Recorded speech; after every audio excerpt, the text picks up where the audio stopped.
unfortunately. All right. All right. Hey, I'm here at the movie theaters again. I am at, I got it all set too. Let me show you what theater I'm at. I'm at Cinemark 10, which again is the local Cinemark that I was talking about. It's a local second run theater I was talking about earlier. I was going to go see, what was it, Pacific Rim, but I couldn't get motivated in time. I think the last showing was at 6 or 7, and I didn't get up until like 5. I'm a late owl. I went to bed around 8 o'clock in the morning and got up at 5. And I felt good. I felt well rested, but unfortunately it didn't give me plenty of any time to get ready to go to see the movie. And I'm a slow-moving old man, so there you go. So anyways, so I'm here to see the movie I'm seeing tonight is called Unsane. That's the one. It looked interesting when I first saw the previews for it, and I saw a ton of previews on the TV or the cable TV that my parents watch because I don't own cable, and nobody under 30 should own cable, or even under 50 for that matter. So I saw a lot of previews for it, and I remember seeing it and remarking, that looks interesting, but not enough to pay full price for it. But since it's at the second run theater, I'm going to probably pay $2.50 to go see this, and popcorn and a drink. That's worth it, and it gets me out of the house. So this is me just about to walk into the theater, and I'll tell you what you think. What do you think? I'll tell you what you think about this movie when I come out. I'll tell you what I think about this movie when I come out. All right, talk to you later. Bye. All right, hold on for a second. Hold on, just 1 minute here. Okay. All right. Yeah. I'm sorry, old man. Okay. All right. Yeah, I just wanted to check up some facts before I start talking about this movie.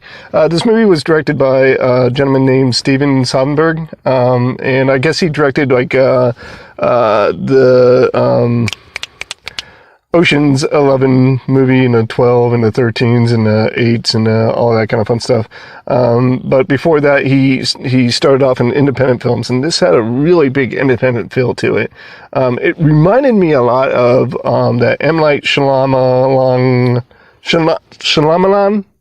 movie, The Visit.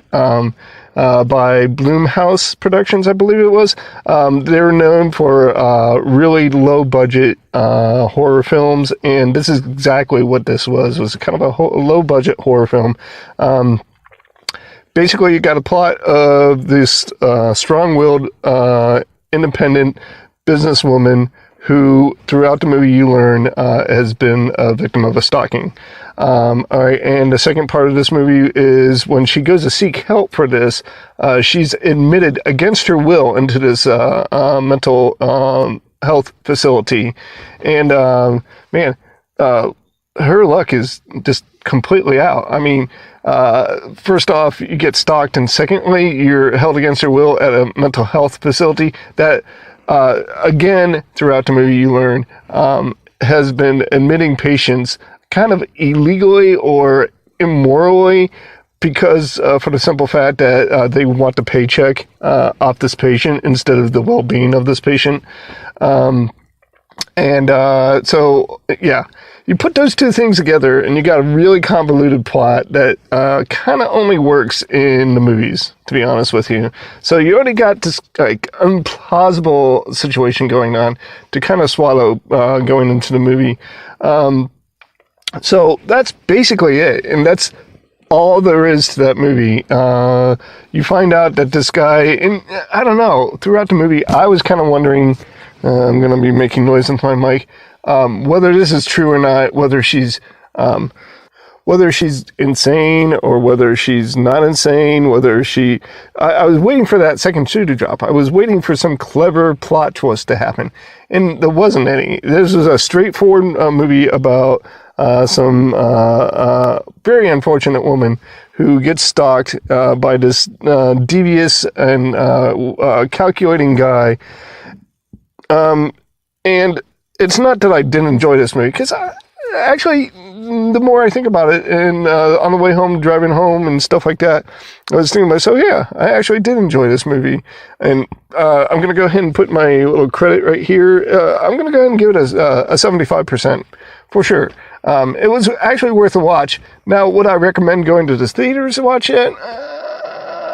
I don't think so. I'm going to have to say wait for it for Netflix, or watch it at home. This is not a movie that really benefits from high fidelity sound or high fidelity picture. This is more of a creepy, atmospheric movie that you can get in the comfort of your own home, making your popcorn from the microwave and maybe like a beverage. I had to spend $20 to go. That's what I spent. Did I? Let's see. $15 to go to the movies, and this is a second-run movie. You can definitely save your money and watch this at home. And more than likely, this is kind of probably end up on Bravo or the Independence Channel or anything like that. So, or it's good fodder. I think I saw at the end of it, there was a credit for Amazon Prime on there. Like, they ponied up some of the money for it. So, more than likely, it's going to end up on Amazon Prime. So, if you guys are a member of that, wait for that. The performances, I enjoyed. I enjoyed a lot of the plot about it. There wasn't anything that really made me angry.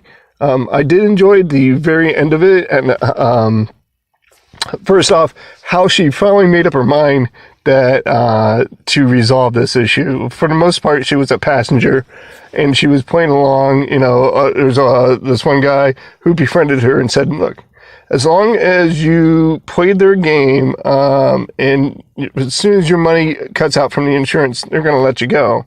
For the most part, she did do that, except the stalker guy kept on coming back, and it actually got her put into solitary, and even went into solitary with her, and accosted her mentally and physically. I did like the ending of it.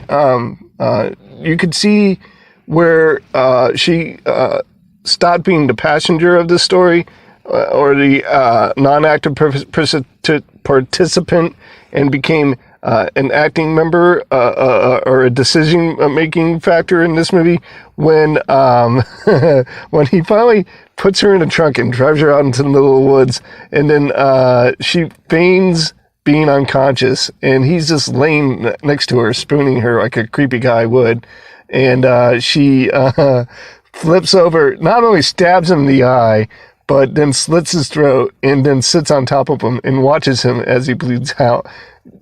I have to say, I'm not a big gore guy, and that wasn't really gore oriented. It wasn't gore driven, but it was very visceral. It made you, like I said, feel her taking that situation over and becoming the driving force in that situation. And I enjoyed that conclusion to that plot thread.